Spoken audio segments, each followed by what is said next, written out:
was walking my dog in my front yard.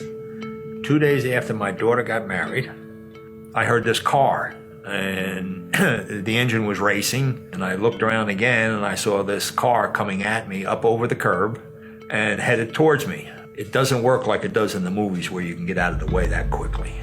I was sitting at the kitchen table with cousins of mine, and I heard this loud sound, and I thought, what explosion was that? And I ran out our back door, and there I saw him laying, and the dog staring down at him. And I'm yelling, don't you leave me, don't you leave me. I turned around and I yelled, I said, God, this is not a day for me to die. I refuse to die. I will not die tonight, God. And seeing your husband lay on the grass, helpless, and you couldn't help him, I couldn't lift him. And at that point, the ambulance was not there yet. And to the right of him was his right foot. I can remember looking up and seeing the guy who hit me sitting on the grass in a white shirt and black pants. And I remember using every name in the book, and it's not the good book, at him and telling him exactly what I was going to do to him. It was a long ride to the med center. And I'm just sitting there thinking, I may never see him again. This may be it.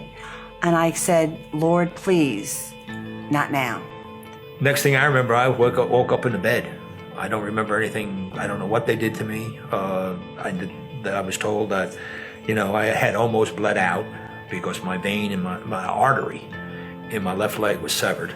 And they didn't know it at the time because they were more worried about my right foot, whether or not they could save that. After the surgery, they come out and they tell me everything went fine. They did what they had to do. And you just get this relief to know that God heard those prayers. But I didn't know what was going to come forward. We spent a year trying to get the left leg to heal, and then Thanksgiving of that year, 14, I had an infection in the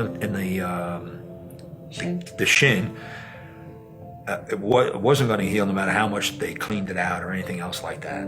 Vicki and I made the decision when we decided to have the amputation. So December 9th of 2014, the leg was cut off. There were many a day I was there by myself, and I said, if I'm by myself and they come out and tell me he didn't come through, I won't be mad at you because you've come through all these other times for me. I developed like a boil on my knee, on the inside of my knee. Went in, had surgery, and then a couple months later, I developed 2 little holes that would leak. So it got worse, and the pain was unbelievable. I couldn't walk. It just hurt too much. I needed to be, I am woman, I can do this all on my own. And then I'll never forget, one day Donna Burton said, Vicki, you can ask for help.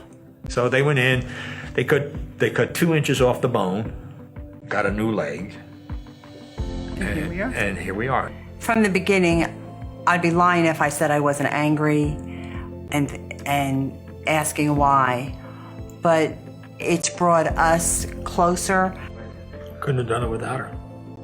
When I was in the first sniff unit, she was there every day. She made things easier for me, or at least knowing that I have somebody that I can depend on. In the little things, when there were just one little surgery for a little infection or for the amputation, he was there every time and never left us, and he will never leave us.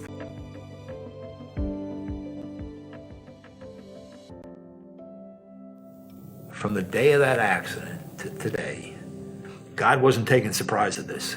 He knew about this from the day he formed the earth. He knew this day was going to come when I was formed in my mother's womb. He knew it when I was born. He knew it that night, and he's been there ever since. He is so, so faithful. In the past, before, when people would say, well, I felt them praying for me, I always thought that was a line. Like, how do you feel people praying for you? I know as a person, I would not have survived that whole ordeal without people praying for him and for us and for our family. I think the more people that know and the more that you can share, I think just that alone lightens the burden. And without prayer, you have nothing. I know you're supposed to deal with the 5 stages of grief, but I think that God just so protected me. Those 5 steps have been taken care of somehow.